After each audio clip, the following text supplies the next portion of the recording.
Good evening, race fans. Welcome to Backfire Simsport TV and welcome to the BSTV GT4 TCR Challenge. Season 9, Round 6, coming at you live from a classic track using the classic layout. It's Lime Rock Park. I'm Clyde Whiting, and in the booth with me, as per usual, it's the man who hasn't melted yet. It is Sir Alan Toon. Good evening. Oh, very good evening, Clyde. Good evening, everybody. Not quite melted, but closer than I'd really like to be, frankly. There was a rumour that Alan almost took his tweed pyjamas off, but we're not sure on that one. Your cameraman for tonight, as usual in this series. I was going to say more professional than Pete Bingham, but then that's everybody in the world. It is the very melted Sam Boozin. Good evening. Good evening, everybody, and I'm sure Pete does quite well. Hopefully. Yeah, that means I can he does. do something else than broadcasting sometimes. Yeah, he does, with me whispering in his ear and telling him where he's going wrong. Anyway, guys, before we start, I just want to give a shout out to Evie Cowell, Russell Cowell's daughter. Apparently she's had a bit of a fun day at school, and she's in a lot of pain and she's off to the hospital. So we wish Evie all the very best and hope she gets well very soon. Season 9, round 6, guys. That means we are halfway through season 9 tonight. And what a track, Alan, to celebrate the halfway point of the season. Another one of those tracks that everybody starts at in rookies, and everybody's done thousands and thousands of laps around here, but it doesn't make this track any easier, does it? No, it certainly doesn't, matey. It certainly doesn't. I'm looking at this and, it's kind of, I think everybody gets nostalgia for Lime Rock. I certainly do. I remember my first stumbling laps around here and trying to get around T1 and the late apex and wondering where does this corner end, and please, and then you're on the grass and you can't get off the grass. I can't believe that we're halfway through the season already, Clyde. That's astonishing. I know this, as it's obviously a weekly league, our only weekly league, it does rattle through. Lime Rock Park is in Lakeville, and I'm going to annoy all the Americans now and say it properly, in Connecticut. There you go. It's 1.53 miles long, and when you look at the track map, you go, do you know what? That's really easy. But then you have to take into consideration, like Alan says, the ice grass, the blind corners, the crest where, watching the practice session, most cars at least on 3 wheels, some on 2. And you can be totally unsighted for some of these corners, can't you, Alan? It's some of these you are sort of, shall we say, turning in before you get to the corner and hoping that when you do get to the corner, you're pointing in the correct direction. But yes, and I live in Hope, going around here quite a lot of the time, frankly. I can never get T1 right. This looks so simple, doesn't it? You look at the track and you think, well, there's nothing to it. But everybody who's doing this track, and I'm delighted that we're on the classic layout tonight and not the new one with the chicane, because, oh, my word. I know why they've done it, Traditionally, there's only really one good place to brake, where you can outbrake and make a good, clean, attacking pass, and that's the T1. And it's a fiendish corner anyway. And then you're struggling after that to actually find a bit of straight road where you can actually pull out somebody. Every pass is a gritty, determined manoeuvre, because there's no free passes here. You've got to force the overtakes, and I'll expect some really close racing. And this seemingly simple track holds plenty of threat, let me tell you. Yeah, you're 100% right. Turn 1 is obviously the main overtaking place. And anywhere else on the track, you're either waiting for somebody in front of you to make a mistake, or, as Alan rightly says, you're, I wouldn't say making a lunge, but you're putting your car somewhere that if the driver you're trying to get past isn't or doesn't cooperate, it can end in tears and tragedy. Last time we raced here was back in season 5. Simon Trendle won in GT4 in a BMW, and Stephen Walker won in TCR in the Audi. Lap records which have been beaten in practice and quali. Just making sure I'm correct. Yes. GT4, Simon Trendle with a 52.2. And TCR, Sam Blees with a 53.6. Coming up to the halfway point, championships are still close-ish. GT4, Simon Trendle leads the way with 346, Stephen Walker 292, Jamie Wilson 269. In TCR, Sam Blees leads the way with 370, Matt Elmore 304, and Carl Hardy 294. In the Teams Championship, Team Chimera lead the way with 615, Spectre 6 TCR 597, Alpine Stars Geodesic Racing Black with 580. Driver of the meeting, we've got a 4-way tie for the lead. Matt Elmore, Dominic Sawicki, Simon Trendle and Carl Hardy all on 4 points. And in head-to-head, TCR's Group 1 is currently Blees, Elmore, Hardy and Cowell. Group 2, McCarthy, Flannery, Ayres and Brennan. In GT4, Group 1 is Trendle, Wilson, Sawicki and Goebel. And in Group 2, Walker, Needham, Chenonnier and Sebula. This is the last round in the group stage. So the top 4 in each group will be into the quarterfinals next time out. And last time we raced, we was at Belle Isle. Simon Trendle won GT4, followed by Stephen Walker and oh my god, who came third? I really can't remember because I've put Dominic Sebula, and that's wrong because that's 2 drivers mixed up with one name. So I'm going to go for who can remember? Dominic wasn't here. Right, so it must have been Jarek Sebula. In TCR, Sam Blees took away the win with Carl Hardy getting a surprising to us second place, and Matt Elmore in third. So let's look at this qualifying session. We are halfway through. Simon Trendle currently sits on provisional pole in GT4 with a 51.2. Hugo, I'm not even going to try and murder your surname, is in second with a 51.4, and Stefan Goebel doing well in third with a 51.5. In TCR, Sam Blees leads the way with a 52.8, Matt Elmore second with a 52.9, and also with a slightly longer 52.9, Spencer McCarthy is in third. New driver tonight, Alan, Hugo.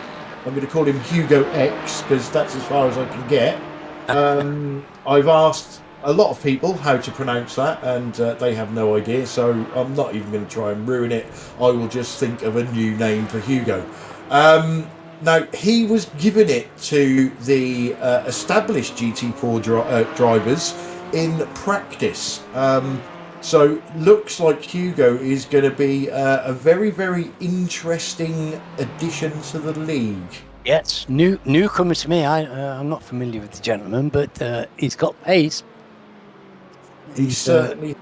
His lap times are very, very good, and he clearly knows his way around a car. And I really need to clean my glasses because I saw the left-hand side of his car, and for some reason I saw a chicken. And then when I saw the right-hand side of his car, I realised it wasn't a chicken. So apologies for that. Surprises have we got tonight? Ellis Stevens. Is that 2 races on the trot in the same league? That's got to be a world record. Good on him. He's usually a one-hit wonder, isn't he? Proving he's got staying power here. Well, you never know. You never know. Perhaps he's on the racing Viagra. Can I get some of that? At your age, Alan, it won't do you any good whatsoever. Just looking at the schedule for the rest of the season, and we've got some fantastic tracks coming up, guys. We've just done Belle Isle, tight and twisty. We're now at Lime Rock Park, tight and small. We then go to Winton, tight, twisty, and small. Then we're back in enduro action at Road America. Love that track. Then we go to old-fashioned Brands Hatch. Then off to Road Atlanta, another one of my all-time favourite American tracks. Then the brand new Fuji, which I haven't even loaded it up yet, but I'm told it is absolutely stunning.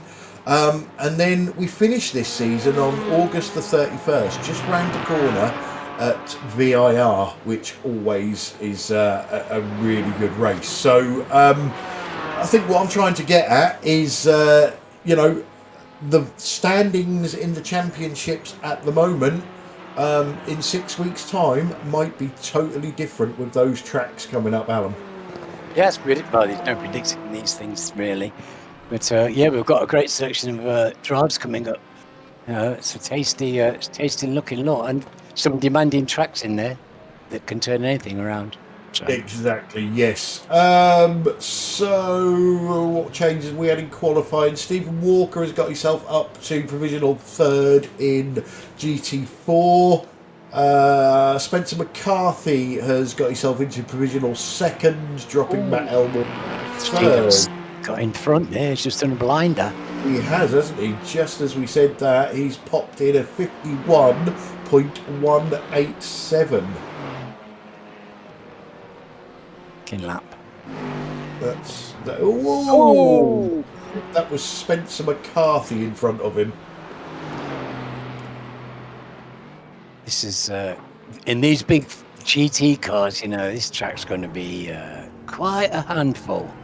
Yeah, again, it's another, we keep saying this, it's another one of those tracks that just doesn't give you a break, because there's 2 straights here. There's the Sam Posey straight, and apologies, I have no idea who Sam Posey is, but that's not very long. And then there's the No Name straight, which isn't really a straight because it's got a kink in the middle, and that's not very long. And who are we watching here? That is Rob Venn, just showing you how difficult that turn 9 is to get out on the grass. Alan mentioned it as well. Turn 1, turn 2, big bend. That's another one that before you know it, you can be disappearing off in the grass somewhere. It's quite difficult. I think West Bend is definitely unsighted. We will see cars airborne. And like I say, turn 9, where we saw Rob Venn go onto the grass, you are turning in blind faith, hoping that you're heading in the right direction. Downhill as well. It's quite sharply downhill as well. And be a spice. And even the pit lane is not easy here because it's a small track. You're sort of carrying that speed around turn 9, and then you've got to bleed the speed off and get into quite a tight pit lane as well. So we just see, I don't know who that TCR was, but new paint on Cole's and Dave's car, I've been told. Okay. So if you look out for that, it's supposed to be some Swish paint. I think that was Roger Morton that we saw get airborne. That's David. Look at that.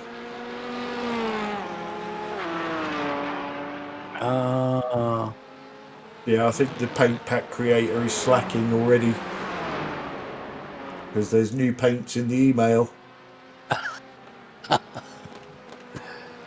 Well, Cole, we're disappointed, and I am now because I was looking forward to seeing them. But still, there's Matt. Now, we know that it's been a constant battle between Matt and Carl these last few weeks, and they're locked together in the championship as well. They always seem to find each other, don't they? They are very, very even on pace at the moment. Oh, and yes, Jason's not here this week. He's away this weekend, so we haven't got him. He's spinning a go-kart in Lanzarote, I think. Just having a look at how many points are. So yeah, there is. If you well, it doesn't matter if you take into account drop points or not. There are 10 points between Matt Elmore and Carl Hardy in the championship.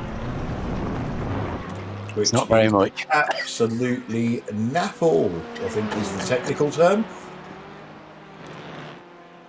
Yeah, no, there's everything to play for to those two, and I think they're very much enjoying the challenge of trying to most definitely do each other.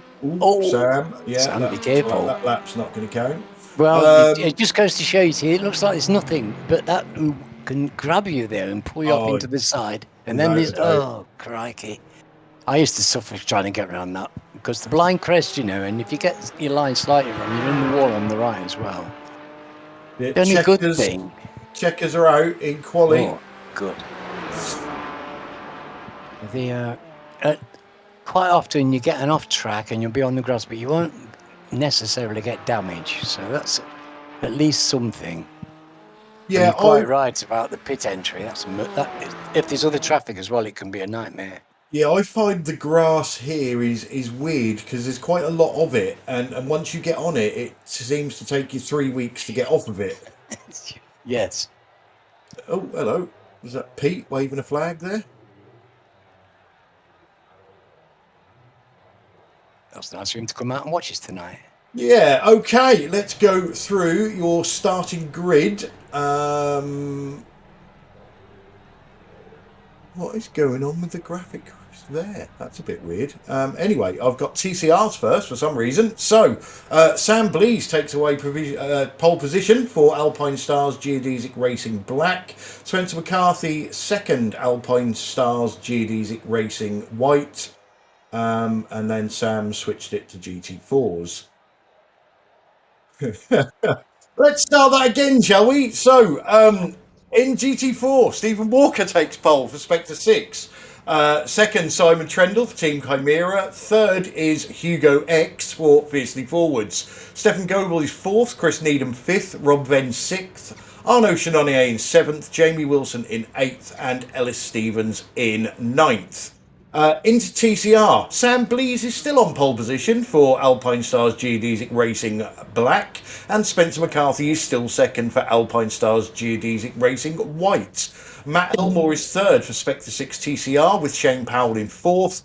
Carl Hardy is fifth, Scott Malcolm sixth, Roger Morton in seventh, David Ayres eighth, JB Dejoux in ninth, Russell Cowell in 10th and Andrew Littler in 11th. I'm not sure if either of those two drivers have made the grid. In fact, I'm sure they haven't. Oh dear. So Russell will be taking his little girl Evie to the hospital, and we have no idea what five-star hotel Andrew Littler is in with rubbish internet.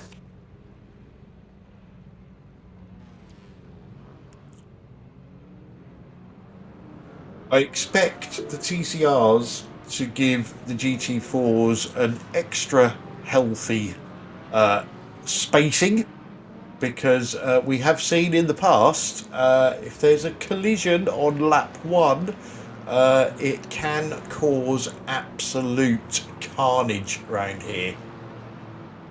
Certainly don't want these two fields coming together early on, do we? It's there's going to be quite a lot of action between the cars anyway, on short circuit. Looking forward to the GT4 battle. We know the talents of Stephen Walker and Simon Trendle. We now throw Hugo X into the mix, and Stefan Goebel is showing fantastic pace But to be honest, there's not a great deal.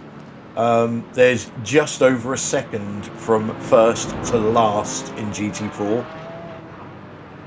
That's And to be honest, it's exactly the same in TCR.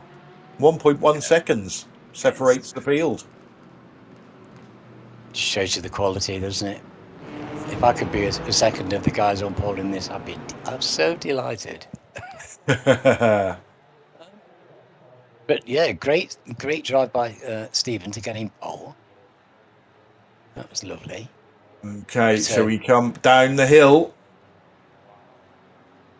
Pace car's going to peel in. There it goes.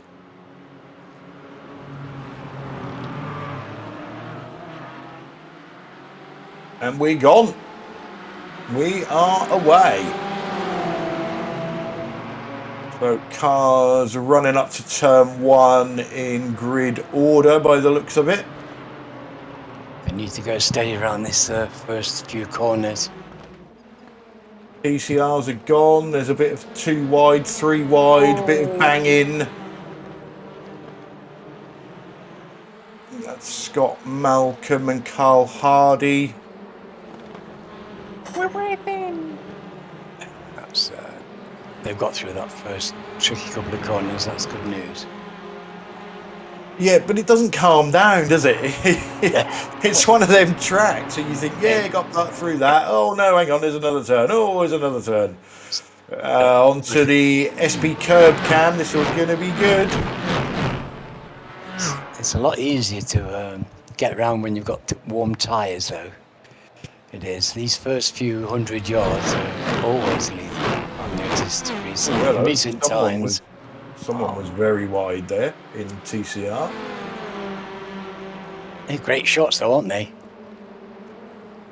You get a real sense of pace. So we got David Ayres, Shane Powell having a battle. That Mercedes looks gigantic on this track, doesn't it? Doesn't it? Yeah. Goodness. Well, I imagine that Steve's going to try and get away. While he's got somebody between him and Simon, he'll no doubt see Simon as the main threat, because he's the known threat, isn't he? Yes, he'll obviously Simon is the threat in the championship. Hugo obviously joining us 5 rounds in, so he's not really gonna feature, but he can still take big points off of either or both of these drivers. Certainly can. And he's got the pace. He's split them already, so very interesting. Cole's moved up a pace. Yeah, Andrew Littler's just managed to connect. Well done, So Andy. he's in the race. Evening to Russell on the chat.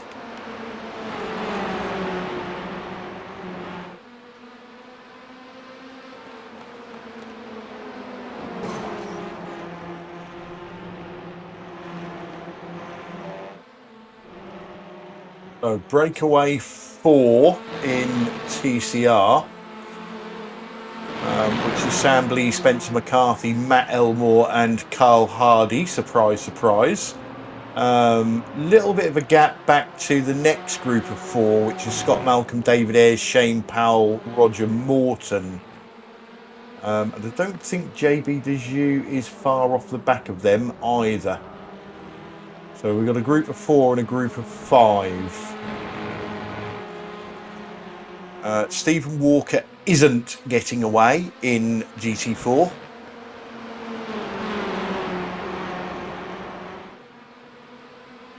The way the cars react going on that hill for that blind bend, it's amazing, isn't it?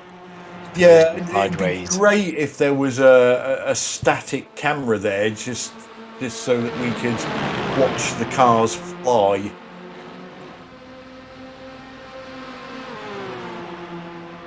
Scotty Malcolm's doing a great drive, isn't he? Look at this. Do you know what? He's not a bad driver. Oh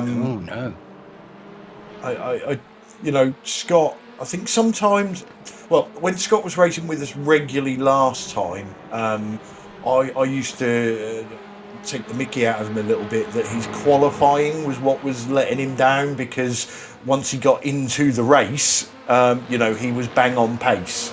Now, he hasn't raced with us for a couple of seasons. I don't know whether he's been in this car, in any car, or doing nothing, but he will soon get back on pace.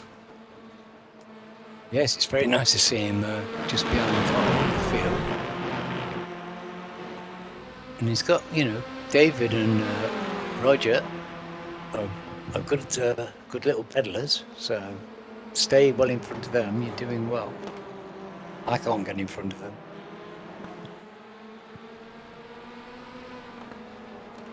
There's not many drivers that I didn't see off the track having accidents in the practice session. I know that's where you want to try and get it out of the way. So Shane Powell, what has Shane done? It's that grass. And that's ripped the front off of JB's car. That was unlucky. Yeah, JB wrong place, wrong time. Shane was just a passenger once he got onto that slippery grass. It's horrible when you get your tail coming around like that. That grass is really wicked. There is the momentum just carries you around. Yeah, there's nothing you can do, is there? No, total passenger. But it's horrible because your car's damaged, and you damaged somebody else's race as well. It leaves you feeling really quite awful. Yeah, it does, doesn't it? It's not like you did it on purpose, but yeah, you've still affected somebody else's race, which is, like you say, always makes you feel a bit crappy. Well, it does in league racing. It does in league racing. Yeah, unless it's Pete or wobbly. Well, yes. Then it just makes you giggle. Are you listening, Pete? Mr. Tigger Woo is on the chat saying it's very easy to do. That is Tony Walker.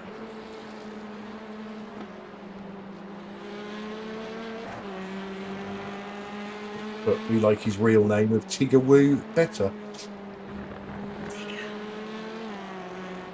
Cake has arrived. Oh, David Ayres has lost connection again.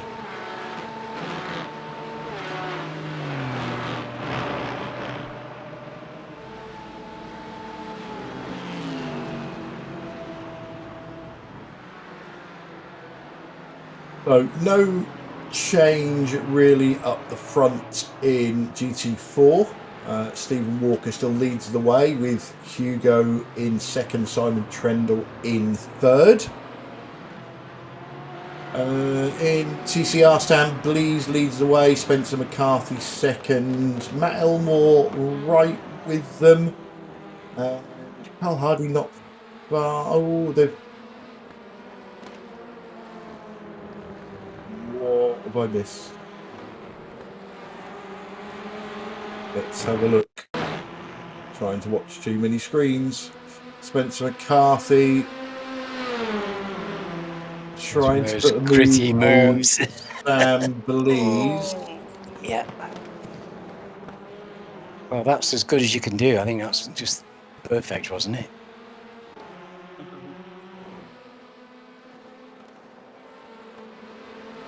I don't expect Spencer to run away. Beautiful overtaking manoeuvre. Perfectly timed and great control by both drivers. Yeah, and to be fair to them two, they do race each other, which is good. Yes, absolutely. They're fair to each other, but they compete.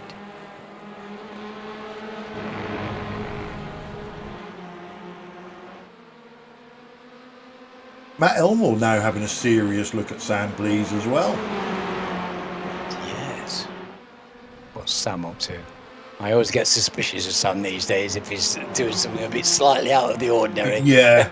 Yeah, perhaps he's doing a 5-stopper or something.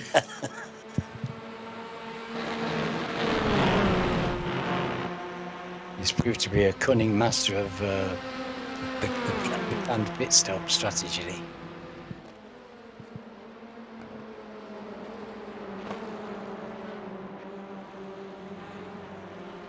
Love matched wheels.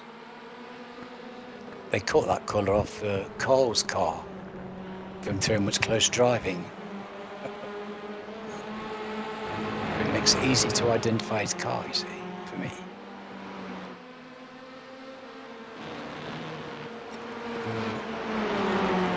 Those two in the front. Very hard to tell the difference between them. Yeah, obviously a windshield banner helps. With Sam Blease being a champion, he's got his name, or the background to his name, in gold. That's usually the only way I can tell them apart.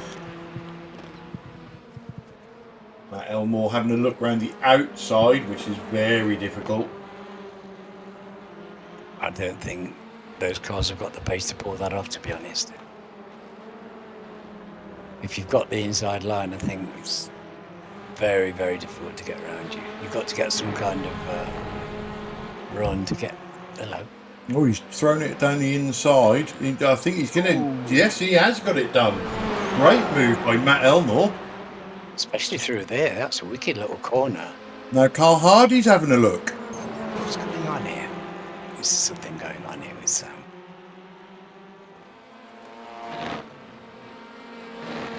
Did you have a wheel off or something? You couldn't carry the damage. Well, like you say, there is something amiss, shall we say. I mean, I'd be delighted if it was a superb pace of Matt and Carl, but...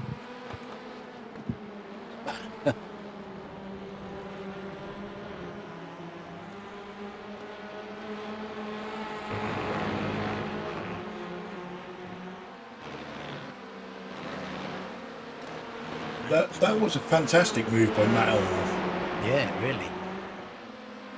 It's great skill. Of course, a track like this, it demands that kind of skill. You're not going to make any progress if you actually can't pull off really tricky overtaking manoeuvres. No, you can't be a timid driver around here, can you? Because you will only go backwards. You'll just sit there, won't you? You'll never move forward. You've got to, like you said earlier, if you're depending on somebody making a mistake, or you can summon up that blood yourself and really put the car forward.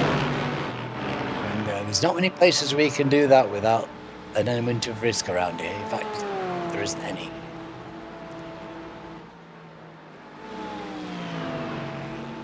So every overtake you see on this track involves some level of risk.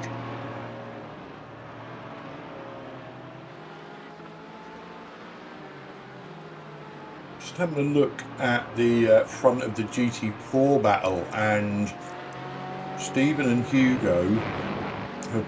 Oh, hang on. That's Simon Trendle. Oh. I was just going to say they've gapped him by a second, and then I see him tumble down the leaderboard. Yes, I've noticed the gap. I noticed that they're actually starting to gap Simon. Did he pick up damage? Did he get... Well, ooh, that was just an over-rotation. Yeah. I don't think there's... Oh! What was hairy? Who was that? Oh, that was... I think it was Ellis. Oh, Let's see it from Ellis's cockpit. He'll appreciate that one. Here we go. Oh, this is Stefan. It might have been Stefan, yeah. Yeah. Whoa.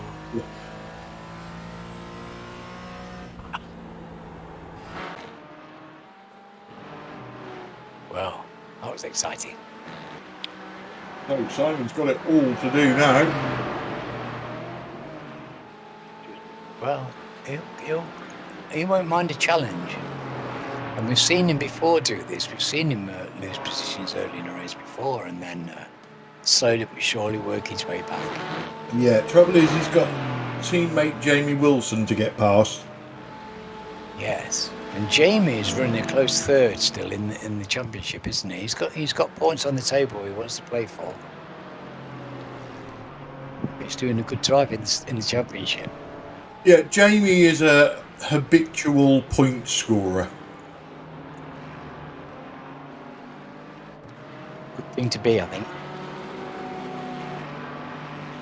He may not always set the race alight, but he continues to be in the right place at the right time when other people make mistakes, and usually manages to score fairly hefty points in every race.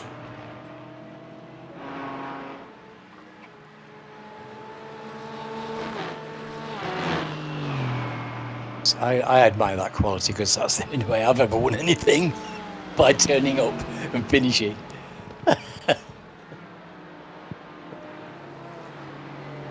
Yes, it's nice to see people. I did win a Skip Barber race once where I think I qualified something like 7th out of 12, and the top 6 all crashed, and I won.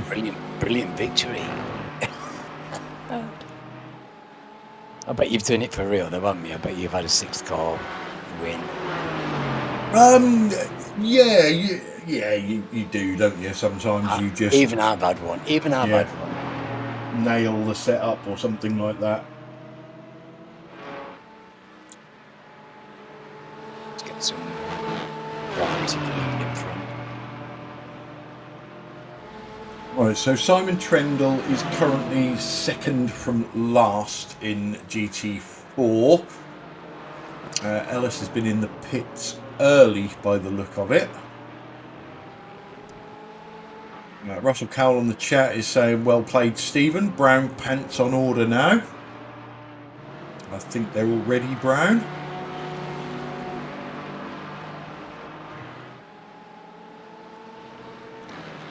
So what was it? Whatever was going on with Sam Belize, he seems to have stabilised a bit because Carl Hardy is now not all over his rear bumper. But he has lost a bit of time to Matt Elmore. He's not losing it like he was, though, is he? He's, like you say, he steadied his ship. I don't know what, maybe he had a slowdown or something. Not sure it was a slowdown, if I'm honest. I don't know if he's picked some damage up somewhere, or maybe he was having some sort of hardware issue or something. Have his lap times changed? No, not really. Something happened then that he reacted to it. And anyway, he's put the wheels back on the road and he's... Whoa! Wow. That woke you up, Chris. I think Jason Haddington may have paid him to do that.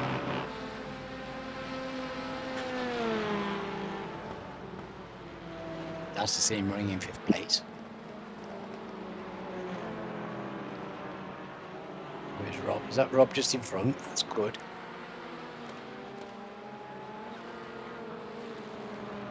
Stefan's got good pace as well. It's as I think Roger and Scott are having I wouldn't say a ding dong, but Scott certainly can't lose Roger. Roger's lurking, shall we say.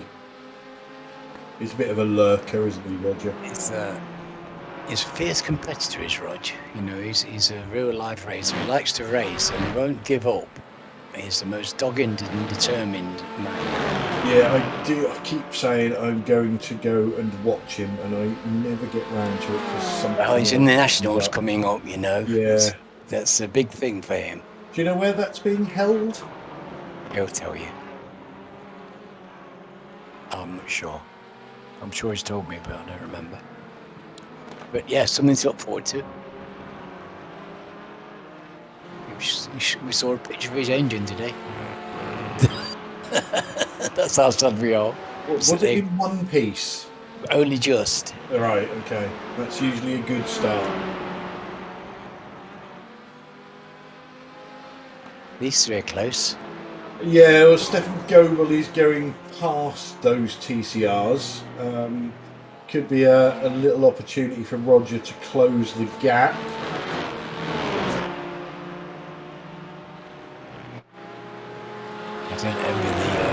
GTs having to feed through the TCR field. Yeah, you've got to be patient, haven't you? Really.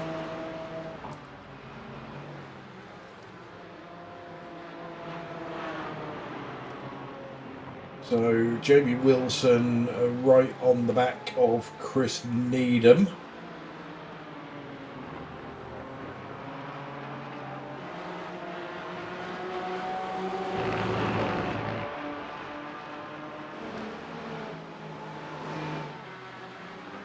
GT4 Stephen Walker's pulled out his biggest gap so far over Hugo X, 1.6 seconds.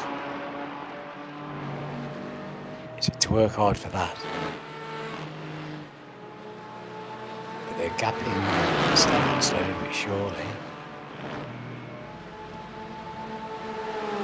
Yeah, I don't think Stefan will be too upset. He's currently sitting in third place. Yeah, no, it's in a good position. After that mistake from Simon. Rob's with him, but he's not threatening really, is he? No, about 3 seconds back, but still in the picture if Stefan happened to make a mistake. We're a third of the way through this race, 20 minutes in. Obviously pit stops to come. Not heard any chatter this week on what's the best way to treat your pit stop, whether you go early or go long.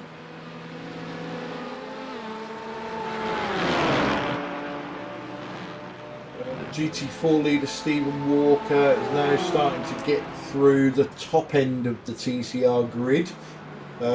So that is Sam Blease in front of him. He's already got past Carl Hardy.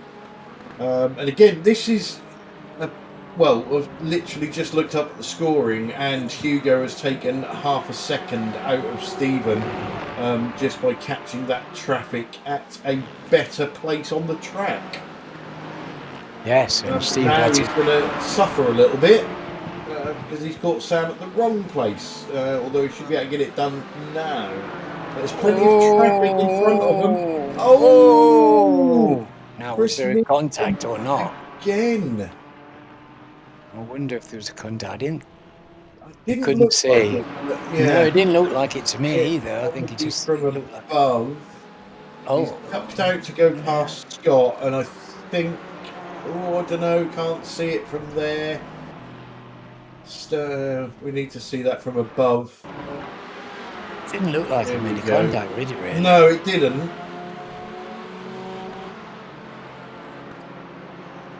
Oh, he did. Oh, yes. On the curb, and that threw him into Scott. It wasn't that bad, but once he made contact, that was when the car went. Yeah. Just a few inches, but it was enough just to cause that slight contact. Well, he would have got away with it without that. There was somebody stopped at the entry to pit lane there. I think that may have been Ellis. It's a real shame he got that wheel on there, because that would have been a really good overtake. It was a brave move. Has he lost it and ended up at the pit lane? He loves that Porsche as well. It's not treating him very well, considering how much he likes it. Oh, he's stuck. Beached it. He's yeah. I've been there and done that. Yeah. Funny feeling, though. Yeah, I think all four wheels there were pointed in different directions.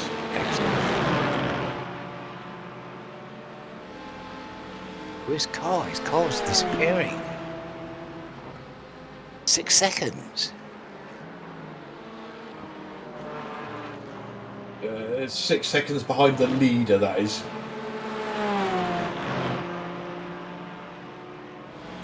So Spencer and Matt have broken away to the tune of about 5 seconds over Sam and Carl. So battle for, not really a battle for first, but the battle for third place is still on. But things can change in a hurry.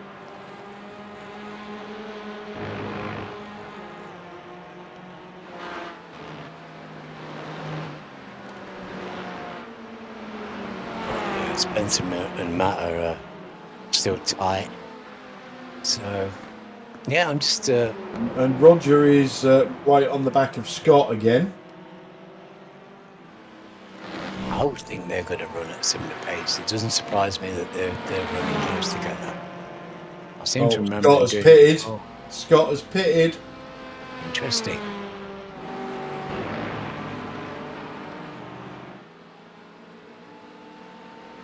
Interesting to know if that was his plan all along, or whether he wasn't enjoying the pressure from Roger.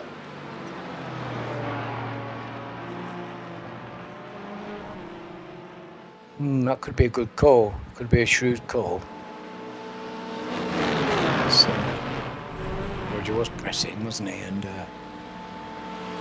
yeah, I must admit I've done that myself. I've you know, took my pit stop at an opportune moment to get out of some stressful situations. And we've just seen the GT4 lead change hands. Don't know whether Sam can get us a replay of that, because I didn't see the build up to it.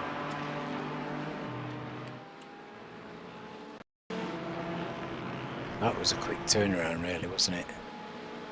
So it looks like just a toe down the Sam Posey straight and into turn one, like we said, Alan. Yeah, classic. Best overtaking opportunity on the track. So, it's the only place where you can do a classic clean overtake, isn't it? And outbrake somebody. And that was beautifully done. Yeah, and that was all brought about by the traffic, because Stephen was 1.6 seconds in front about 3 or 4 laps ago. I just wonder if Hugo wasn't holding back a little bit. Yeah, obviously we don't know. We don't know, Hugo do we? as a driver yet. But I'm sure if he comes in for an interview, we can give him a good quizzing.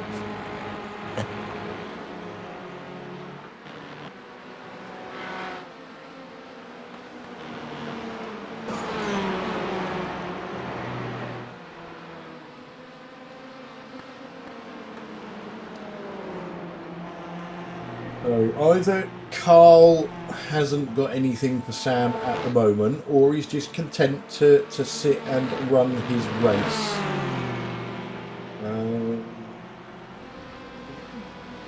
Hello. Yes. Hello. Is that David Ayres having a go at Carl Hardy? Isn't it Roger?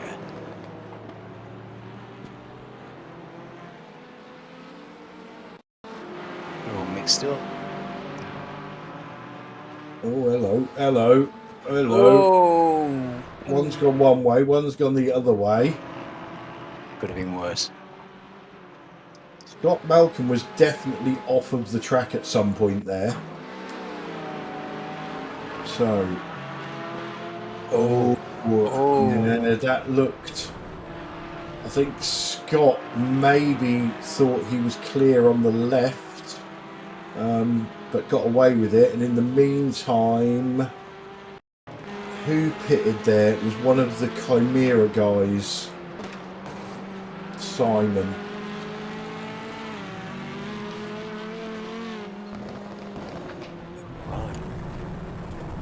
Yeah, That was odd, wasn't it? Yeah, Chris is having a rough race tonight.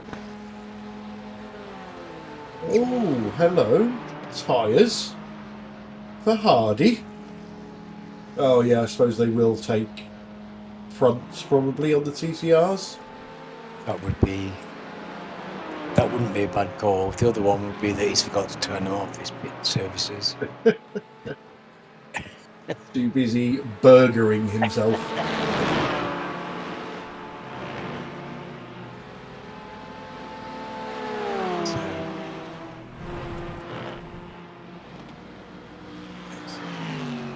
So Stefan Goebel's in the pits as well now.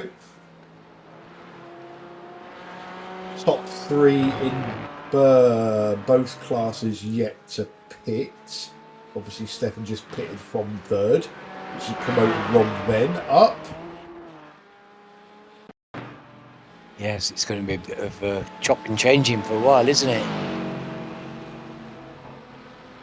Now, I wonder if Hugo has got a fueling advantage as well, because he's been sitting behind. Oh, I no. was literally just about to say, I think Stephen has been off track. Tony popped a message on where did Stephen lose his 9 seconds, and there is your answer. Oh. We said how easy it is. Yes, his car looked like it was understeering. Oh, Jamie Wilson has punted into David Ayres at pit entry. Oh, poor old David. First he's blooming internet, now he's getting punted. Oh. Hope he hasn't got whiplash. That was quite difficult. You could look at that either way. David Ayres did seem very pedestrian going into the pits. Jamie Wilson looked like he was going in the pits like an Exocet missile, so I'm not quite sure who that one was on.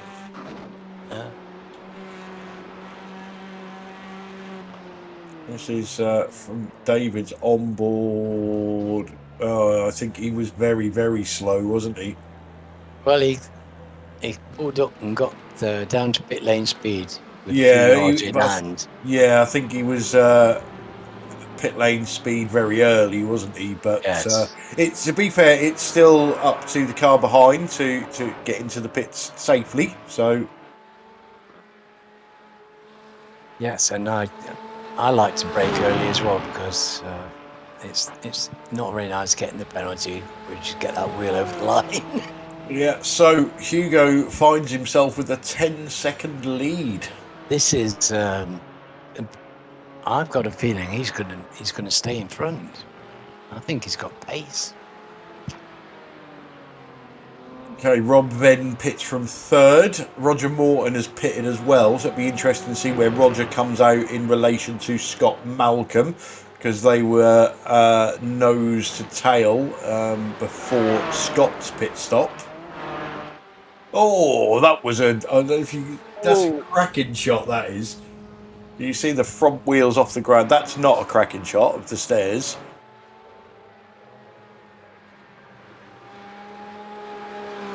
Hugo will be pedal to metal. Chris Needham's in the pit. Hugo has pitted. So let's see what he's done on his lap. Stephen Walker stays out, so he's going to resume the lead, but still owes us a pit stop. Stephen will be pedal to the metal now. Top 3 in TCR yet to pit.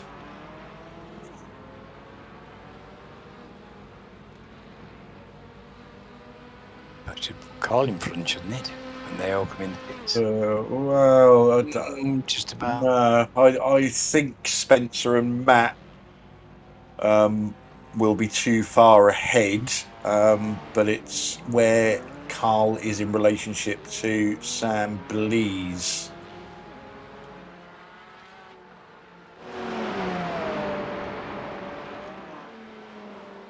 It's great. You still don't know what's going to happen. I think Sam just give Chris Needham a code brown there. Wake up call, that's all. Bye. So we're over halfway. Stephen Walker is now in. Okay.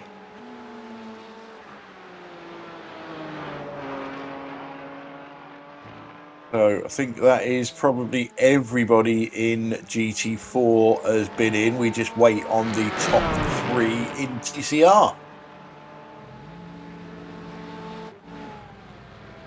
I get the feeling you're right. Everything's just going to cycle through and it's going to come out the same way.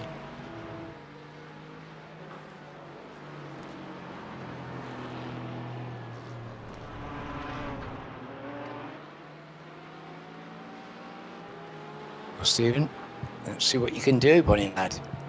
Yeah, so he's come out in second and 4 seconds.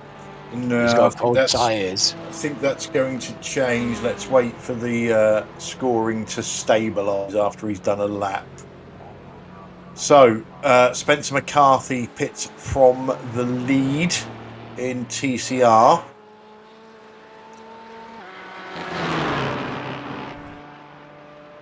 So So Matt didn't stop. Hugo crosses the line. No, Matt Elmore wants to lead a lap. Where is Stephen Walker as he crossed the line? Because that's when I'm going to believe the timing. I think he has. So yeah, he has half that gap in the pit stop. Oh, that's a canny pit stop by Steve. Well, that could just be Hugo being new to the league and taking more fuel than he actually needed. We don't quite know yet.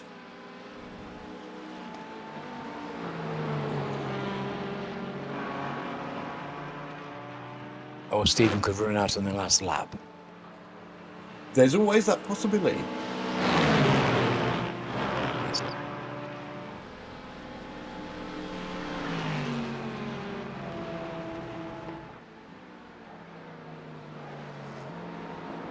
We're waiting on Matt Elmore and Sam Blease to pit.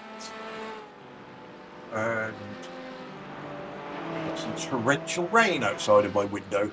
Really? Yeah, right. Goodness. Matt Elmore is in from the lead. Sam Blease is going again. Really? Should have expected that, really, to be honest. He's going to stay out till Thursday.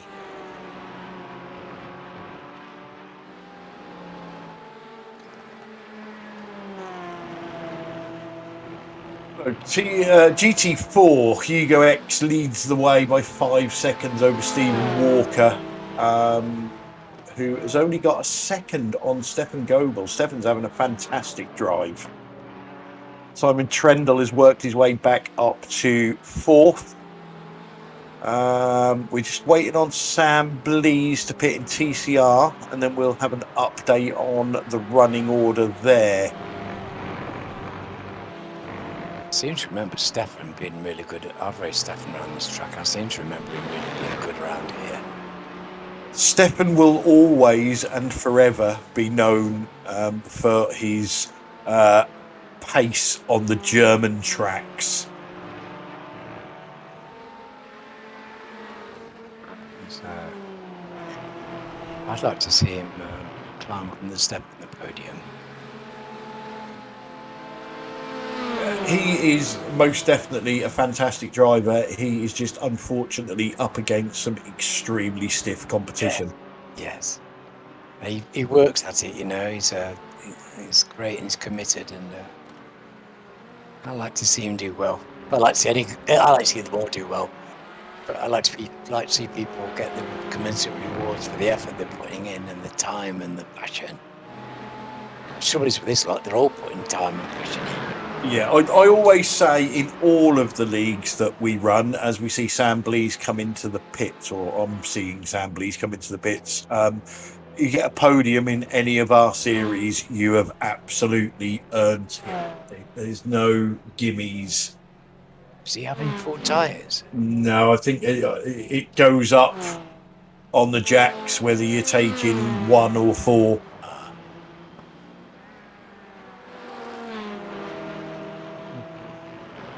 Which was it side by side in the Mazda? So Matt Blease takes over second. Just need to see the gap between Sam Blease and Carl Hardy.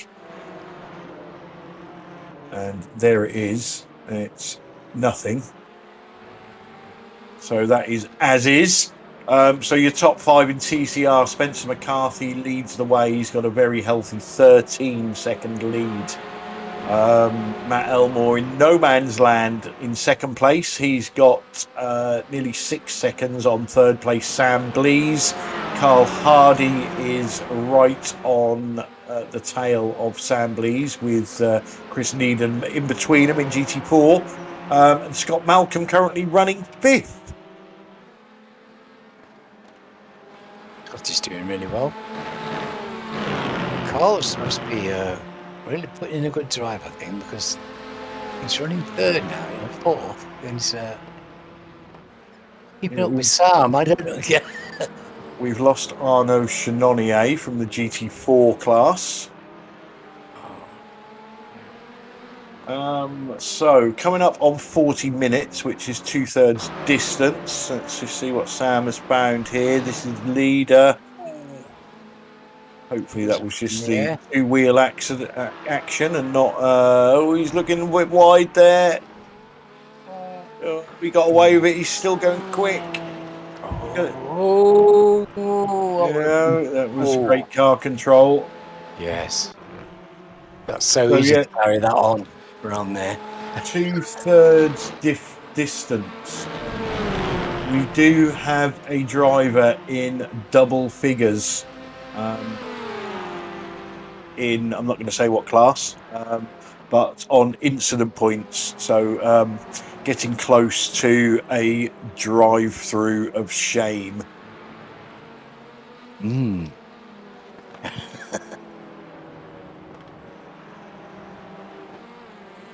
Ooh, Carl Hardy's getting very up close and personal with Sam Blease. Can't actually believe the rain that's going on outside my window at the moment. But it is very dark and very wet. And if there's any thunder and lightning, I will have a code brown.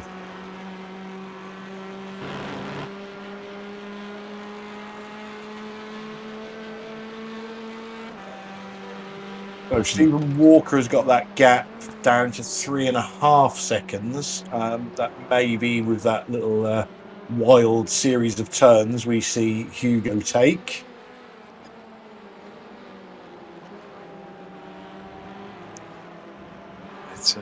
Stephen's not making great strides in closing the gap, is he? No, he's not setting the track alight, but. Well, I just think that Hugo's pace, I'm sure Stephen's really, we know Stephen's really quick. And they've got, Stephanie's, and they've got a good couple at Stephan, so they're going for it. Simon is got up to 4th now. He's down to 9 seconds. He was, 18 seconds when he first dropped back.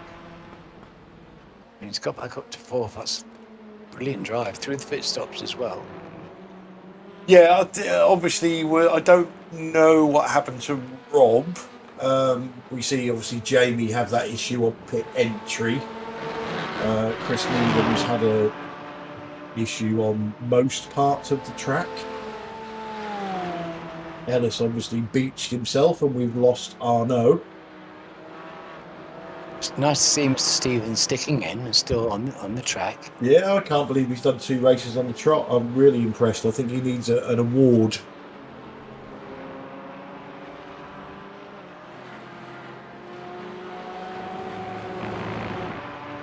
But to be fair to Simon, you can actually see there he's not that far behind Stefan either.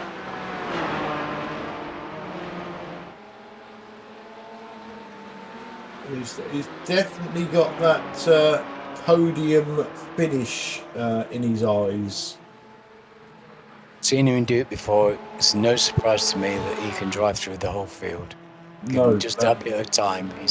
But has he got another mistake in him by pushing too hard? Well, this is you have to decide that for yourself. The equation is with the driver, isn't it? Have we seen Simon's one mistake for the season already tonight? Because, let's face it, he doesn't make mistakes, does he? He doesn't make many. Well, apart from having Jamie Wilson as a teammate. Very nice. What do they call it? Yin and yang? Yeah. Simon's a fantastic driver. I don't know how he does these drives through the field, because this is so difficult to overtake here, and he's have to do quite a lot of overtakes to pull that back. And we've not seen a single. The incident counter hasn't been going back to Simon saying, you know, he's had an incident here, he's had a difficulty here or something. It's going to be done and dusted into turn 1. Look at this. Whoa! Oh, crikey. Yeah. Yeah. Stephen disappeared into another postcode there for a second. But yeah, up to 3rd place for Simon Trendle. Stephen Walker's got that gap up front under 3 seconds now, 2.7. So he's definitely closing. 15 minutes to go. Fantastic battle he's got, and he's really putting a good drive, and it's tense. You know, 2 seconds. Can Hugo hold the gap? And how close can Simon get? Now he's on the podium. Yeah, has Hugo backed off a touch? I don't know. No, Stephen Walker was 1.2 seconds quicker that lap. Is Hugo in traffic? Is that what is slowing him down? Yes, Hugo was doing 51s, wasn't he, before as well? If he was in traffic, it doesn't look like he is now. No, I don't think that was traffic. Let's see what his lap time is here.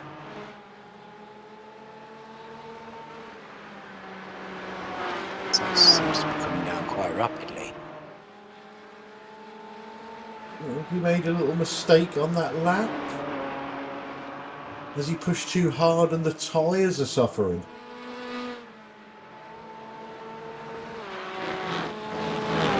All we know is that Stephen is closing at a phenomenal rate. It's only 0.2 of a second that time, so I have a feeling Hugo may have made a small mistake on the previous lap. But it is now, it's only a second and a half, and that's a lot of encouragement, isn't it, for Stephen? Well, yeah, that's one mistake, isn't it? And Stephen is on his bumper again. And he's got the pace. He's still, you know, 1.4 seconds now. It's still coming down.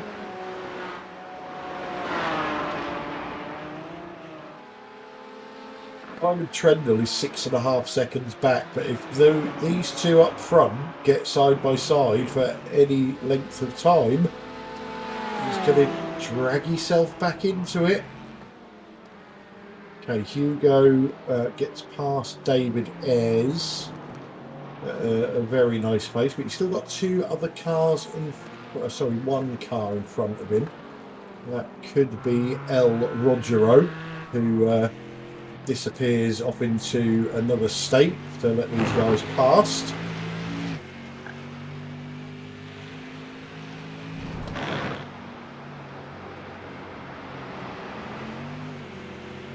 So it's Stephen praying for David to get out of the way, which he does. So I don't think either of them lost too much time there in that series of overtaking the slower class. David had that disconnection. I don't think he's had another one, has he? So he had his race effectively ruined by that 1 second of disconnection. And he's been chasing it ever since. Love that commitment. I love the way he's there, you know, and it's a lost cause before you even get going, but still there, still driving, still taking part. So 12 minutes to go. 1.5 seconds now. I think this gap is steady, doesn't it? Yeah, let's have a look at their lap times this time round. We're expecting Stephen to maybe be a fraction quicker. Certainly gets a better run out of the last corner. Yeah, 0.2 quicker. But that Mercedes certainly has some grunt out of that last corner. Oh, it's got huge torque. It has. And the engine sounds amazing. It sounds like it's not, you know, it's just having a cup of tea. It doesn't sound like it's doing anything. It's going like the clappers. astonishing sound. It's indefatigable roar. A very big word. I've got lots. I try and keep control of them. People look at me funny. I was once accused of not even speaking English. This was a lady at university who said, I can't understand a word you're saying. Which was funny because I couldn't understand the word she was saying. I just think Hugo's looking a bit ragged. Well, I wouldn't be surprised because, you know, this is a very large threat in his rearview mirror that is slowly cutting that gap down. It has done for the last, since 4 seconds, it's been going down a couple of tenths every lap consistently. That's got to be worrying. Yeah, and he's got, if he gets into defensive mode, he's got 10 minutes to defend. But you can see that gap coming down on the straight every single lap. Well, he's in the toe now as well. And more traffic. I don't think it's a great toe lap, but Carl just out of the Hardy, street.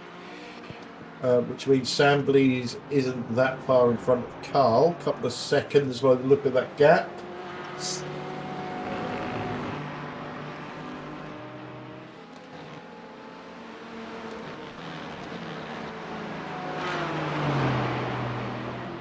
I don't understand something. He's not on the pace, is he? Not by where he'd normally be. Ooh, there's a bit of light flashing going on there. Carl didn't move. Which, to be fair, he doesn't have to. If you flash the lights at him, he's like very unlikely to. Yeah, he's probably put Stephen in the picture. Hugo goes defensive into one. I think Stephen may have outbraked himself slightly. Well, Stephen is trying hard. He's keeping his drive together and he's not looking ragged, but he's trying to close his gap just as hard as Hugo is trying to stop him. Well, yeah, because not only does he want the win, but, you know, he gets past Hugo, he puts another car between he and Simon, which on track isn't much of a big thing, but it's all extra points. It will be a big thing in Stephen's head, you can guarantee that. The chance to finish a race in front of Simon is not to be sniffed at. Okay, there's another car now, and that is Sam, isn't it? Yeah. Well, this is a straight fight between them. Can Stephen find the pace to get past that Porsche? Well, if he's going to do it, I would suspect it's into turn one, just because A, it's a great place to overtake, and B, the grunt from that AMG out of the final turn is immense. I think that's probably a good way. That's where we've seen the major overtakes happening as the drivers have used their skill in the only place where they can. Does Hugo go defensive already with 7 or 8 laps left to run? Answer was a little bit yes there. He did go defensive, realised Stephen wasn't making a move and got back onto the racing line. Yes, they're very much feeling each other out, aren't they? New drivers to each other. They don't know how each other race, and it's part of the fascination of this, of course. We've got very classy drivers here, just filling each other out. We don't know. Stephen's not the diving through kind of type, but he will make a strong overtake if he gets the chance.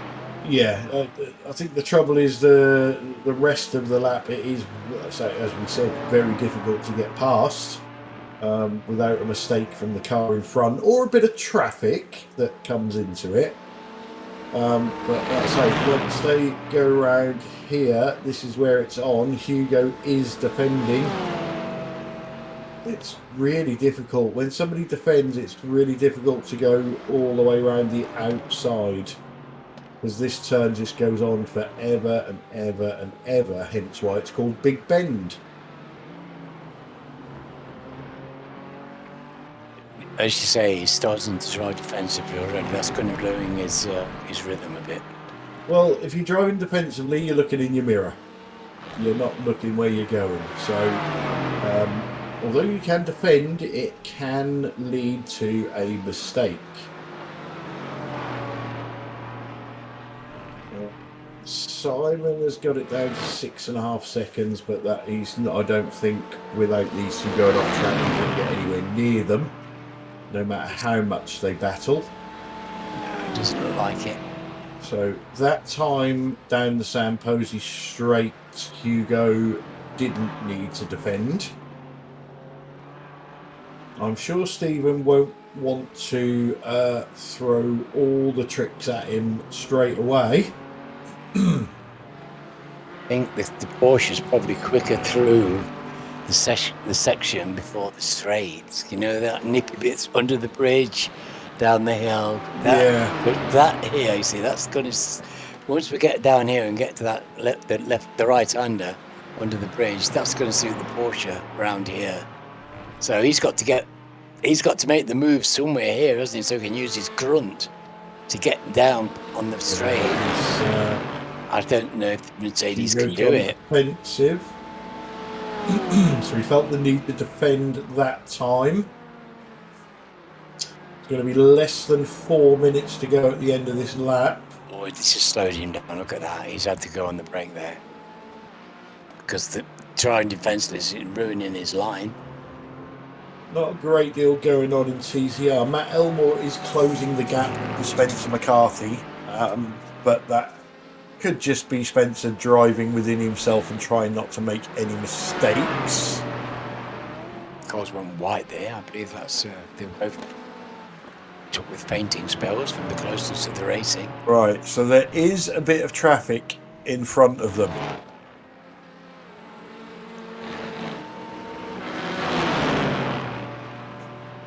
Not going to come into play yet.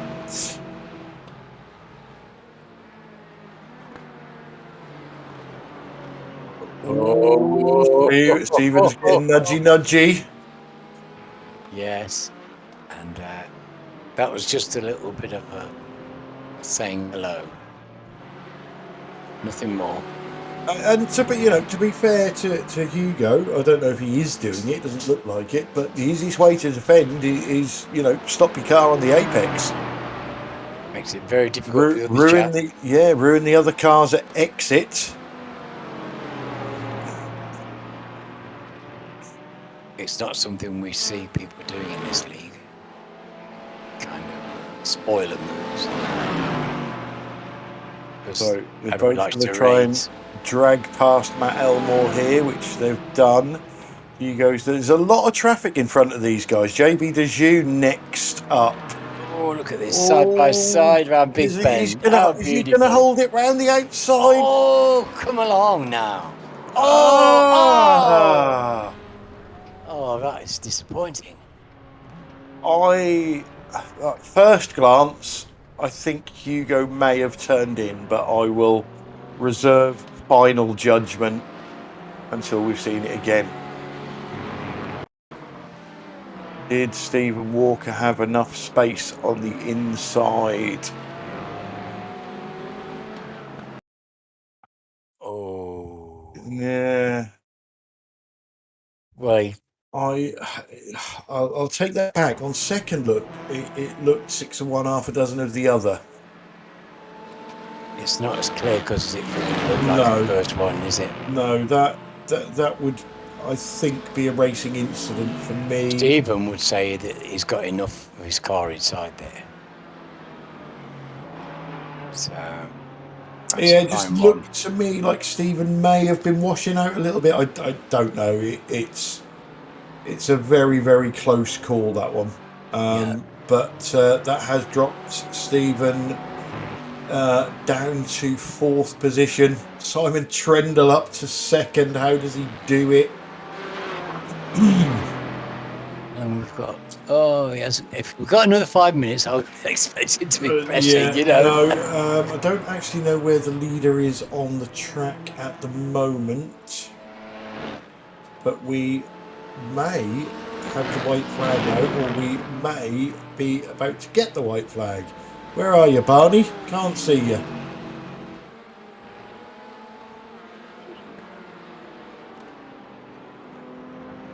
Right, this is going to be tight.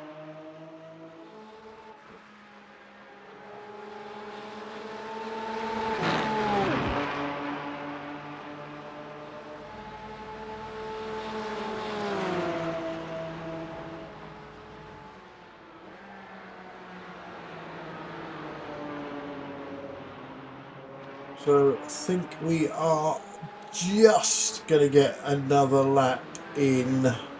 Yes, we will. Even though the start-finish line is quite a way down the straight, he's going to cross it with 3 seconds to spare.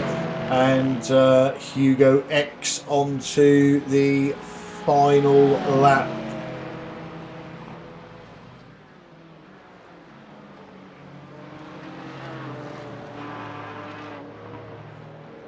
Stephen Walker gets past Stefan Goebel up to 3rd place, so salvages some points.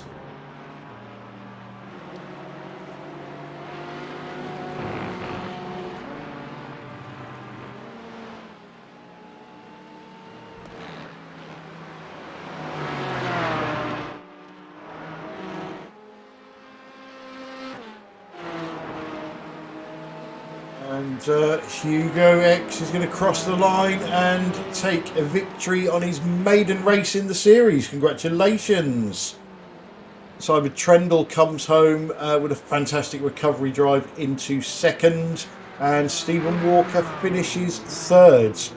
Spencer McCarthy came home in 1st in TCR. Matt Elmore 2nd. And Sam Blees in 3rd. So, Alan, a lot of action there towards the end. Tension. Yeah, Stephen Walker putting a hell of a lot of pressure onto Hugo. The guys on the chat talking about it. It is very hard to be side by side around Big Bend, especially if you're driving around somebody that you don't know, which we already mentioned. Ultimately, maiden victory in his maiden race for Hugo X. Yeah, well deserved as well. That was a fine performance. He was under serious pressure by Stephen, and as the garment, Stephen closed that gap, and Simon was chasing them. There was things happening everywhere. There were people looking out the windows, backwards and forwards.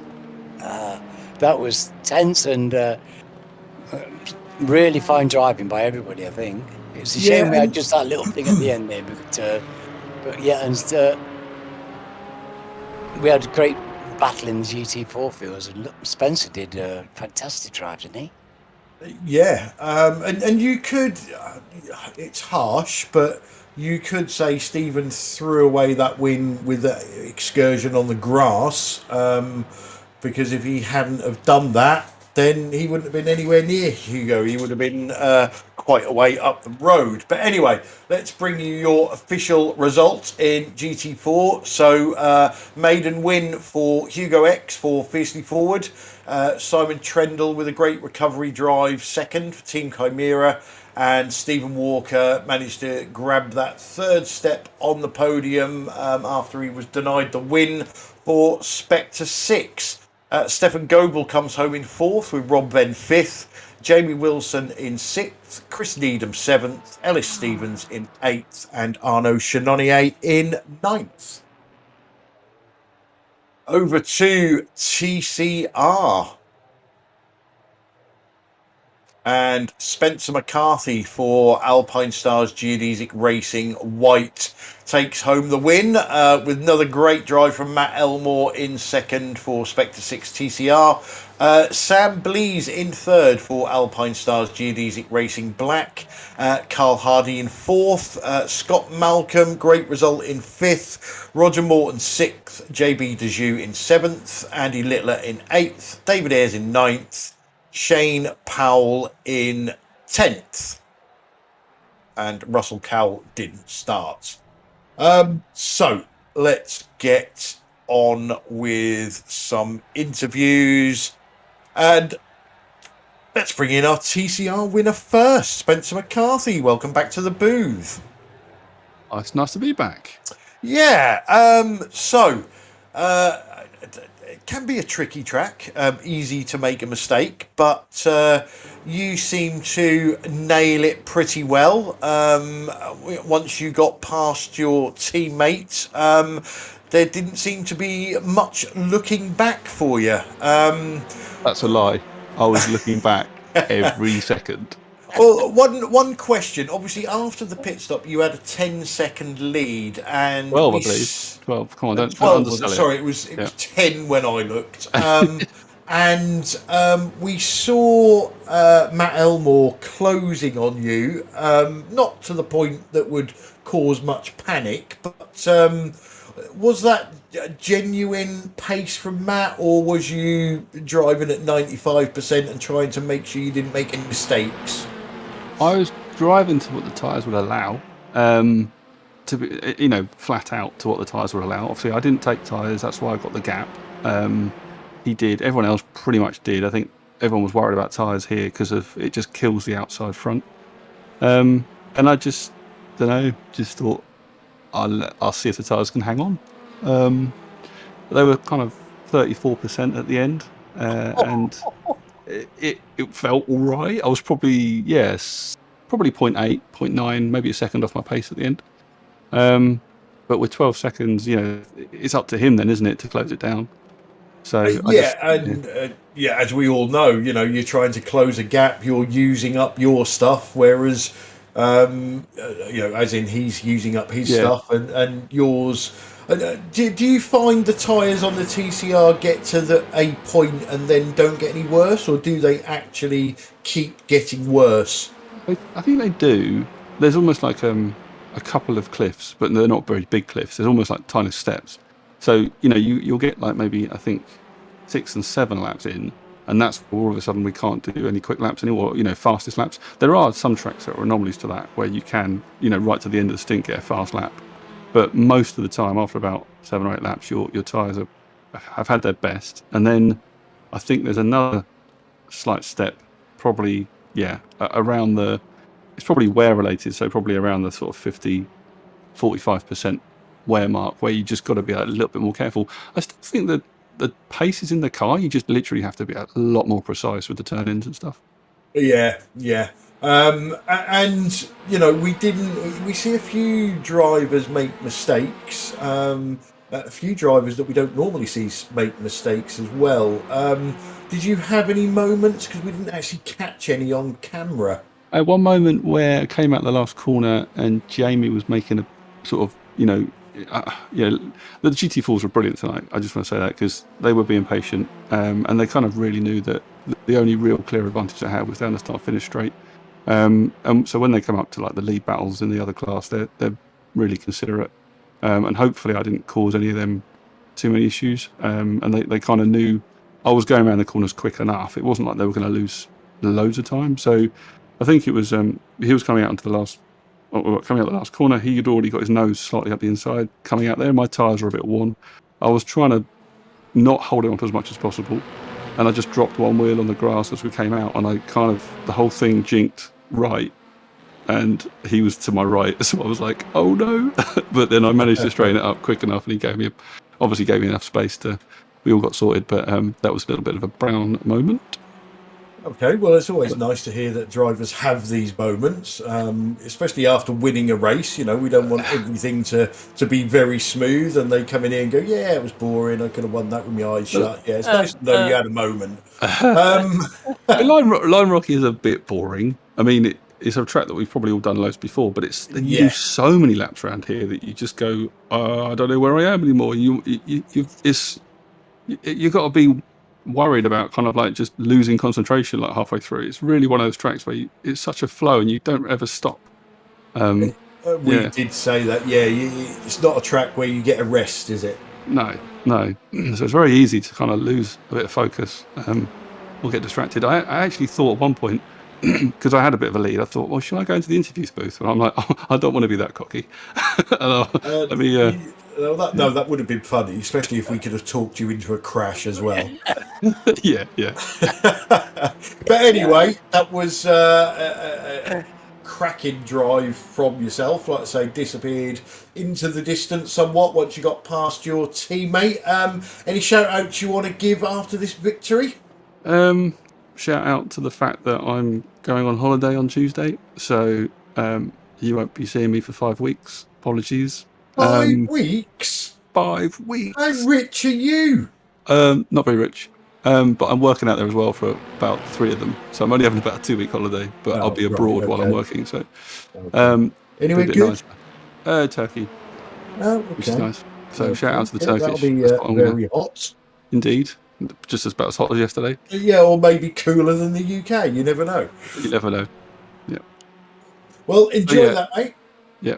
And thanks very much, guys. And keep it going. And when I come back, I expect to see everything running very smoothly. Thank you very much. Excellent. Well, enjoy your time off, and we'll see you when you get back.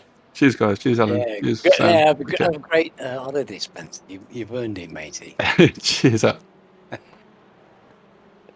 Okay, so last we see of Spencer McCarthy for 5 weeks. So we haven't got first or second place GT4. So let's bring in our third place GT4 driver, Stephen Walker. Welcome to the booth. Hey guys. That I don't know how you're going to view this, but from our perspective, that was an absolutely fantastic race in GT4. We had a mistake from Simon Trendle that we don't normally see. You're not mistake free, but we see you have that excursion on the grass. Yeah. Cut Hugo's lead in half during the pit stop, chase him down with help of traffic. Then you couldn't get past. Then there was the coming together. How do you sum all that up? I'm a bit annoyed in general as a whole when I'm looking at the race as a whole, because I was obviously on pole and I had a nice gap, and then it got closed because of the traffic, which is fine. But all the traffic kind of upset my rhythm a little bit, so I was not really focusing what I should have been focusing on. And then when I think it was Hugo got past, I thought I'll just save a bit of fuel, or a bit more fuel, because I had started saving a little bit, because I thought that's what everyone behind was doing. And then when I went to brake for that first corner, when I went off, I couldn't feel my couple of my toes. Like, I didn't know how hard I was pressing on the brake pedal. So I thought I was pressing it to stop, and obviously I couldn't. I tried everything to keep it off the grass. As soon as it caught it, it went. But yeah, and then I managed to, like you say, with the look of traffic and then the pit stop, make the gap back up. I was the quicker car for the last part of the race. I think if I'd gotten by and managed to keep it clean, I might have pulled away, or I should have been able to defend. Really, I seem to have more grip through the corners. I think you also had a lot more grunt out of that last corner. I watched you. I watched you privately. That sounds very pervy. There's a fee for that.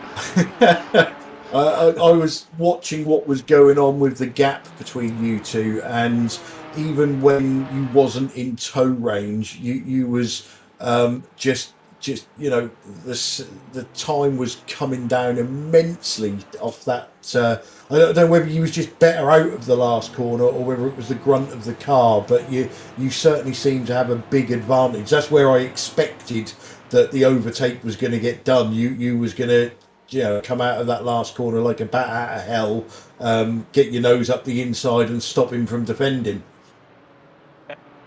You say that, but when I was behind him and I was trying to do that's what I was trying to do. Like, I wasn't really getting. It was only when I had a better run out of that corner towards the end when I think I just had more grip, because there was a few times I thought, I'm close enough to go down the inside, but the gap really just stayed the same. It wasn't until right towards the end of the straight just closed up, and I don't want to do anything stupid. I wouldn't want to take us both out. That'd be silly.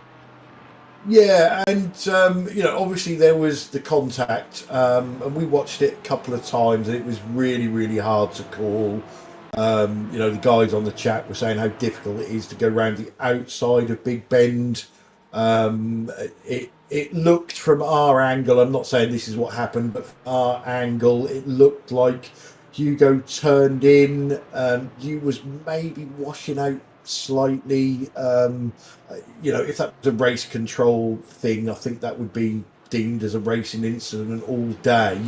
But ultimately, like you say, the error you made into turn one cost you that win, didn't it? Because you would have been a long way up the road if it wasn't for that. Yeah, basically, like that's what I say. Like, ultimately, I'm disappointed because of that error. Like, that shouldn't have happened. It was just my. It was I think brave move side by side, Stephen. You're doing the right thing. It was a fantastic piece of driving to go side by side through there. It was just really unfortunate it ended the way it did. And I've done that loads. I've done that loads over the years on this game plus other games, and I've had coming togethers.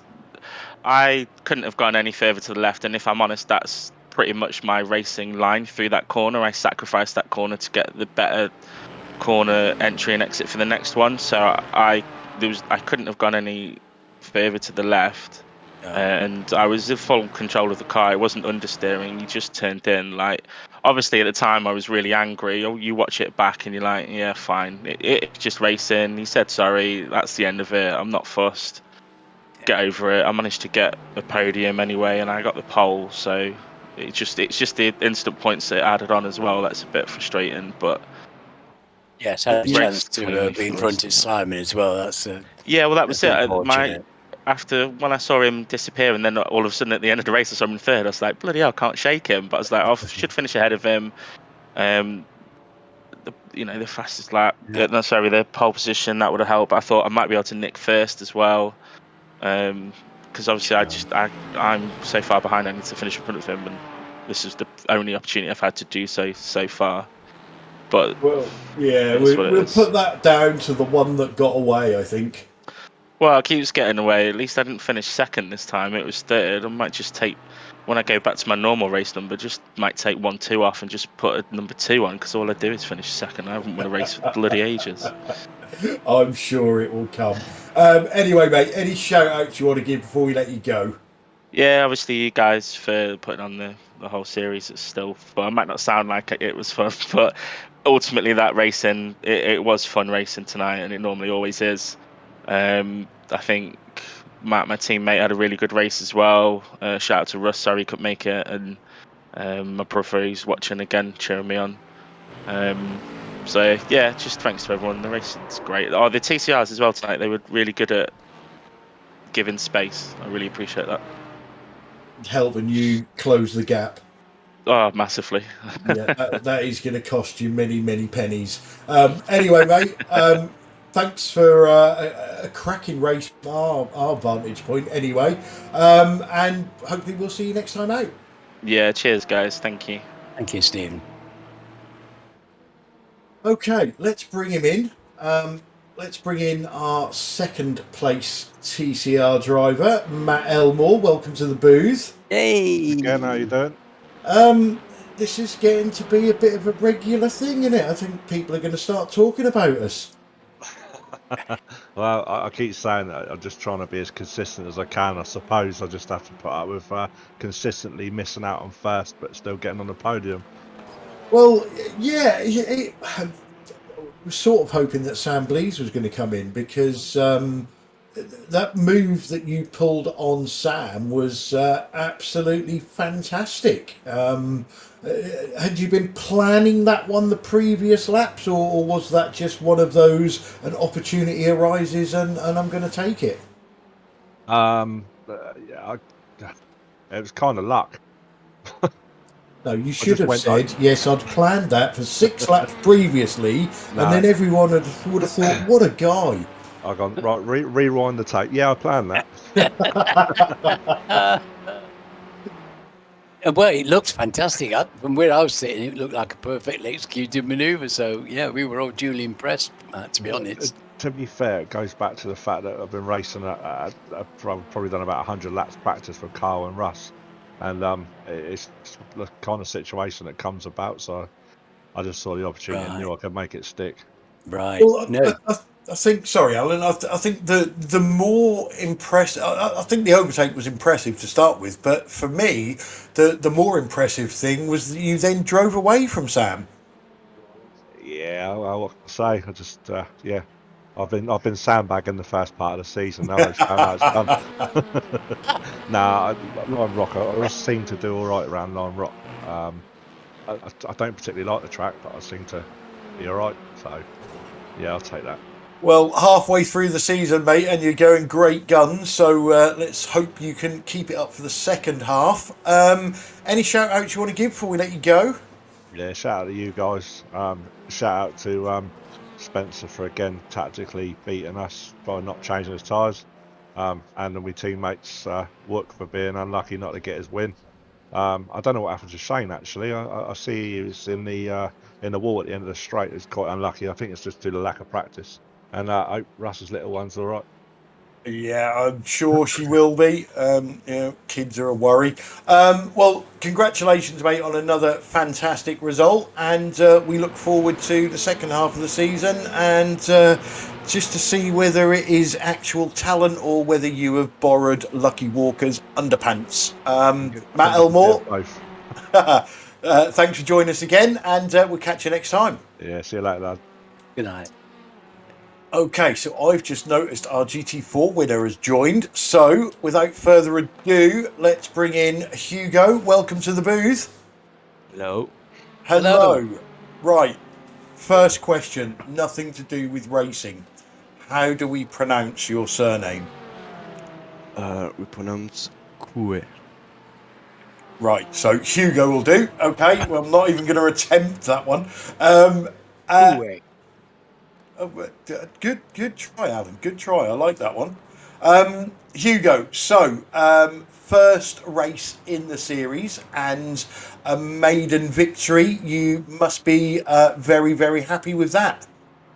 Yeah, of course, I'm happy. I knew that I couldn't do the full championship, so I knew that I was going to do this series for wins, and that's already one win, so it's great.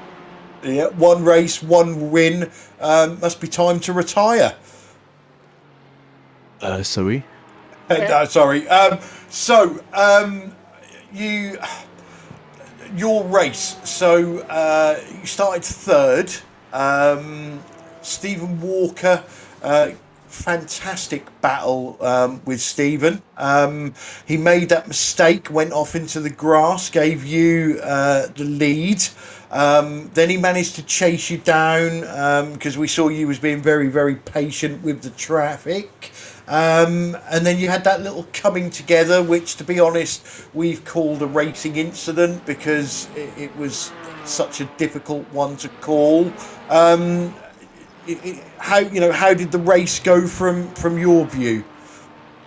Well, I had quite a great start, and I took P2 quickly. And then, Steven was quite fast, like really fast, and I could catch him thanks to traffic. Then, I could overtake him, luckily. Then he made a mistake, and I thought that the gap I had was quite big, and when I pitted, I took the full tank because I wasn't sure about the fuel and didn't want to take any risk. But when I exited the pit, the gap was quite small and my tires were a bit destroyed. So I knew it was gonna be tough at the end. And it was. I tried to defend, but then there was this incident. For the incident, I tried to take my turn and leave enough space, but I directly saw that maybe I didn't give enough space. I think it's close, but I don't know. Well, you'll find out in this series that drivers don't hold grudges. It is very fair racing, and it looks like it's going to be a pleasure having you on board and in the series whenever you can run with us. So before we let you go, is there any shout outs you want to give? Yeah, I would like to give a special shout out to Alessio Bender. It's a member of our team who made all the paints. We made all the paints of our cars, and they're really awesome now. Yeah, I it's think. beautiful. They're very beautiful, Hugo. Yeah, and he made them in like 20 cars in like 1 month. It's crazy. That's So fantastic. a They look special beautiful. thank to him. Yeah. Okay, and any other shout outs? No, maybe to the series, even if it's my first race, but it was a great race. And organizations look great. Excellent. Well, we certainly enjoyed watching you race, and we look forward to seeing you again next time you can join us. Hugo Rouet, how about that? Was any good? Yeah, really There good. you go. That'll do. Hugo, thank you very much. Catch you Thank later. you. Bye. Thank you. What a nice Okay. Yes, and I'm going to practice my pronunciation and. Well, just I think you give did Hugo- very well there. That was I- courageous. Do you know what? I was almost like full on European then. I was literally just going to drag JB in and he disappeared. So, unfortunately, Alan, you're left with the Lord Mayor's show, which is Jamie Wilson. Oh, Jamie. Oh, super. Hi, Hello. Jamie. I don't know what's dragging me up. I'm a scrub finishing wherever I finished. Yeah, I don't know where you finished, mate. Just two of us then. I did watch you in the race, and well, a midfield run. I think the pace must have been fairly fierce out there tonight. What do you reckon? Because it looked like a busy old track, didn't it? Yeah, definitely. There's a certain knack to Lime Rock, and I've never managed to figure it out, or at least not in the time available to me anyway. When I did TCR here a few seasons ago, I was just mysteriously off pace, and the likes of Mark Draper and stuff were just like lightning fast at that time. The same is true now. I just don't have the knack of the track. It's a shame because I like it. I'm just crap at it. That's it's surprising because it's a place we've all driven here a lot. From when we were just rookies, this is a place that we've spent a lot of time at. There is a lot of timing involved in this case. It is a lot of rhythm, isn't it? If your rhythm's just slightly out of sync with the place, I can imagine that would be quite a problem for you. Yeah, exactly. And it's about maximising your apex speed through some of these really quite awkward corners. Some of them are off camber. The Porsche doesn't help because of its handling characteristics around here. You're just constantly kind of on the ragged edge between oversteer on the initial turn and an understeer as soon as you pass that point. So, it was endurance in a way, just waiting for the end of the race. Well, you kept it on, you kept a good consistent pace. And the thing is, I didn't see you in any trouble, and with so much coming and going on the track, with so much interpassing of the cars, to keep it clean and keep a good pace was quite an achievement, to be honest. Yeah, traffic was certainly very, very busy, which comes with the territory around here. I don't know if you caught it on the broadcast, but I had quite an entertaining moment on the pit entry. With we did. Oh, We good. did, yes. Yeah. David Ayres has explained it as he thought he saw a pie in the road and didn't want to run over it and upset Carl. I don't know if someone's put a traffic light there or something, but he made a very cautious entry to the pits. Yes. You can say, and you didn't. Well, no, I was on track to get below the limit before the time. I just didn't see the school crossing, whatever, lollipop lady there that he was responding to. Well, Well, I don't think there was any serious damage to it. No, it's all good. We've laughed about it. It's all fine. But yeah, and David stuck into the race as well. He had a bit of unlucky earlier on with his connecting again, but he still stuck in. He still saw the race out. Good on him. So that was great, Jamie, and thank you very much. And would you like to give any shout-outs, mate? Because you did well tonight. Yeah, shout out to Simon, as always, being an excellent teammate. Shout out for the 6 or 7 Andrew Littler clones that were out on track. Seemed to be passing him every 2 minutes, so that was fine. He was keeping out of the way, all good. And yeah, thanks to you guys as always for putting it on and making these broadcasts so entertaining to watch. Well, it's our pleasure to serve, Jamie, to be honest. And we've got drivers of this character and this ability. It's always going to be a pleasure to sit here. Thank you very much. Cheers, Alan. Nice one. Yeah, good night. Okay, so that's the interviews over. Alan, it's time for you to put your thinking hat on. That's your 2-minute warning. Let's start with Sam tonight. TCR Drive the evening. It's should we stop this thing because it's so hard to pick someone like I don't even know, and I kind of forgot to think about it. So, I think he's due a win at some point. Spencer rather knows some race to finish well ahead, but we kind of expect that from Spencer. I'm gonna give my vote to Matt. Finishing second ahead of Sam, which is also a winner contender. So I think great race. Hopefully he's gonna win one this year. Well, this season, we'll see. Okay, and GT4 driver of the evening.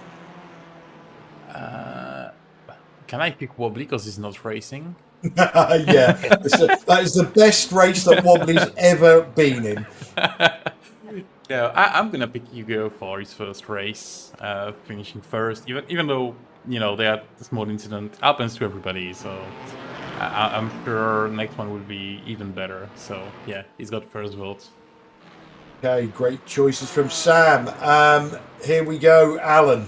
Okay.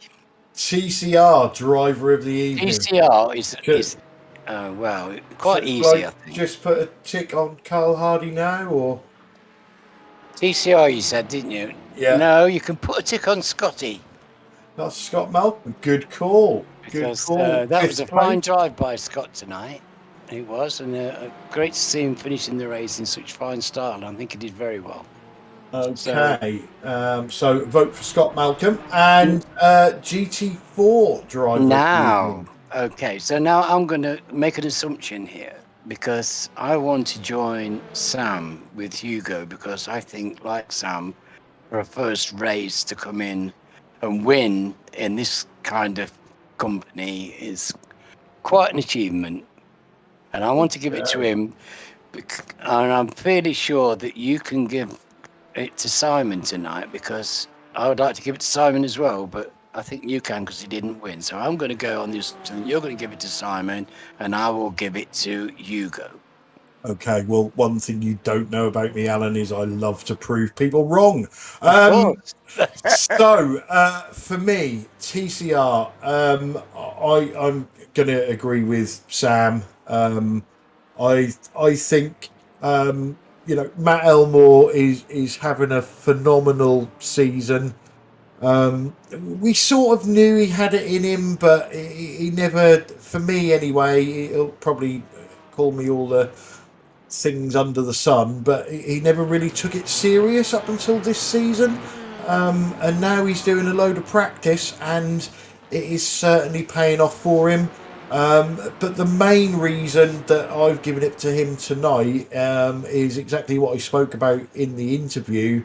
Not just the fact that he got past Sam Blease, which I thought was a great move. The fact that he actually drove away from him. Now, we obviously didn't get a chance to speak to Sam. There could have been something going on in the Sam Blease world, but I thought that was fantastic from Matt. And it pains me, not my choice, but the fact that this is probably the second time in 9 seasons that I've actually agreed both votes with Sam. My vote is going to go to Hugo, not because he won, because I don't vote for winners, but I know how daunting it can be going into an established league with established drivers of phenomenal talent. And you know, sometimes you can be a bit timid when you join a league, but you know, Hugo was up there, you know, topping times in practice and quali and everything else. So yeah, it's going to be a third vote of the evening for Hugo. So that's halfway through season 9. Coming up, we've all got a week off now. We've got nothing going on this weekend because there is an iRacing special event going on. It could be Spa or something like that. I can't remember because I don't take part in them anymore. So we are back next Wednesday with this series, round 7. And it's going to be from the fantastic Winton, so expect lots of action there.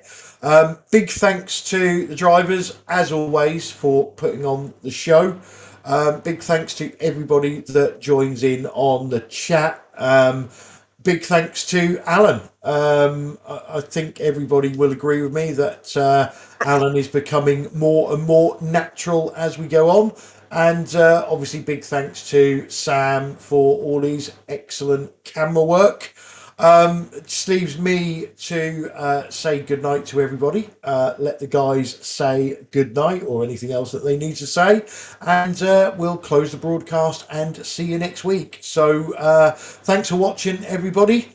Make sure you drop this video a like. Make sure you subscribe to us on YouTube if you haven't already. And make sure you follow us on Facebook. That way you will never miss any of our action. Good night, stay safe, and thank you very much. Good night, folks. It's been an absolute pleasure to see the race tonight and to enjoy your company. And we'll see you next week. And good night, everybody. See you next week.